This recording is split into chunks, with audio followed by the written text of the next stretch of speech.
చిగురించబోతుంది. గొప్ప దినాలు నువ్వు చూడబోతున్నావు.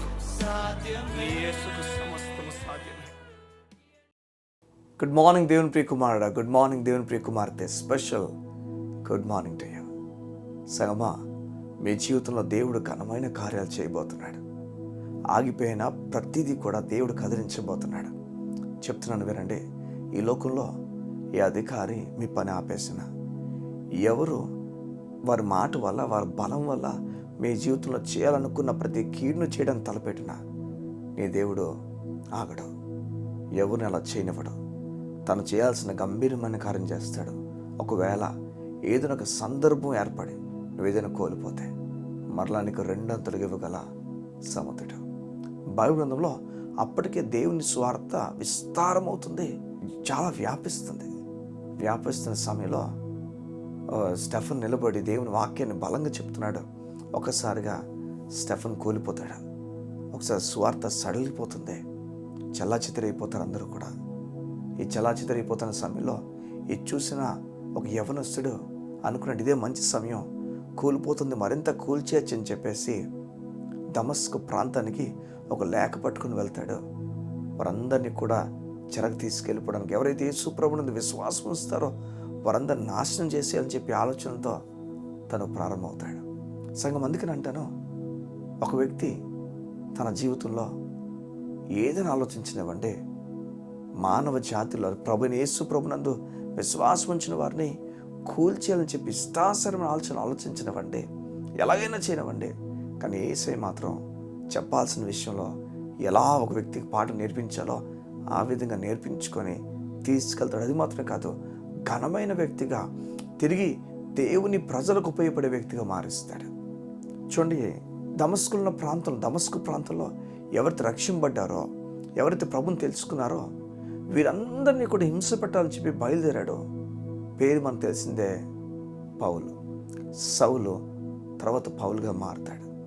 ఈ సౌలు బయలుదేరి దమస్కు ప్రాంతంలో ఉన్న వారందరినీ కూడా ఈడ్చుకొని యెరూషలేము తీసుకెళ్ళని చెప్పి ప్లాన్ కలిగి ఒక లేఖ రాసుకుని అక్కడున్న మందిరాలకి, సమాజ మందిరాలకి ఇవ్వడానికి వస్తాడు.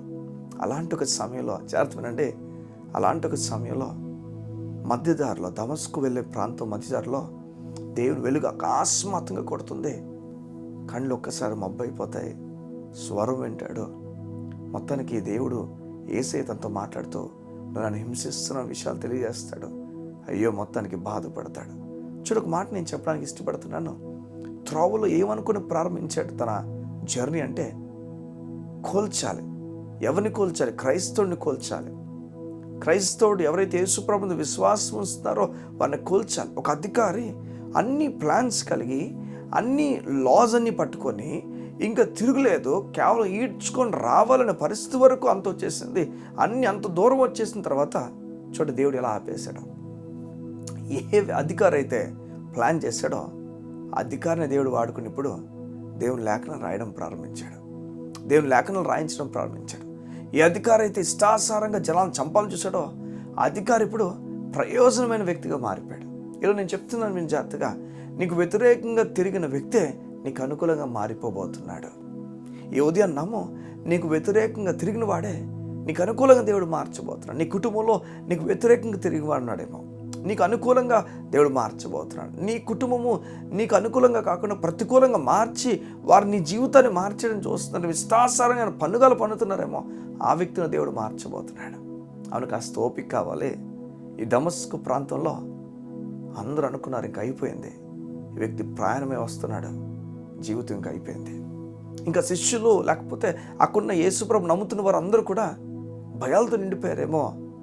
అలాంటి వారికి బైబిల్ చెప్తుంది, దమస్కు ప్రాంతంలోనే మొదట ఏ ప్రాంతానైతే బాధ పెట్టాలనుకున్నాడో అదే ప్రాంతాల్లో దేవుని పరిచర్యను ప్రారంభించాడు ఈ సౌలు, పౌలుగా మారినవాడు.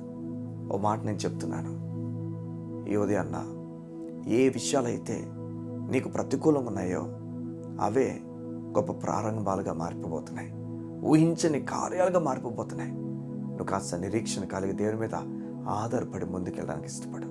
అవును, ఇప్పుడు తట్టుకోలేని మాటే, అవును అది అనుకోలేని ఒక సంఘటనే, అవును అది ఆగిపోతే బాగున్న ఆలోచనే, కానీ కాస్త ఓపిక ముందుకు వెళ్ళు. నీ దేవుడు ఘనమైన కార్యాలు చేయబోతున్నాడు. ఎలా అయితే సౌల్ని పౌలుగా మార్చాడో నీ పరిస్థితిని కూడా సౌల్ నుంచి పౌలుగా మార్చబోతున్నాడు. కళ్ళు మూసుకుంటావా? ఈ ఉదయాన నీ గురించి ప్రార్థన చేయడానికి ఇష్టపడుతున్నాను. మా ప్రియ పరలోకపు తండ్రి, నీకు వందనాలు. ఈ ఉదయం నీ బిడ్డలను దీవించండి, ఆశీర్వదించండి, బలమైన కార్యములు జరిగించండి. సౌలుని అయితే పౌలుగా మార్చావో అలా నీ బిడ్డల పరిస్థితుల్ని యేసయ్య నామములో మార్చండి. మార్చుచున్నందుకు మీకు మాత్రం మహిమ, మార్చుచున్నందుకు మీకు మాత్రం ఘనత.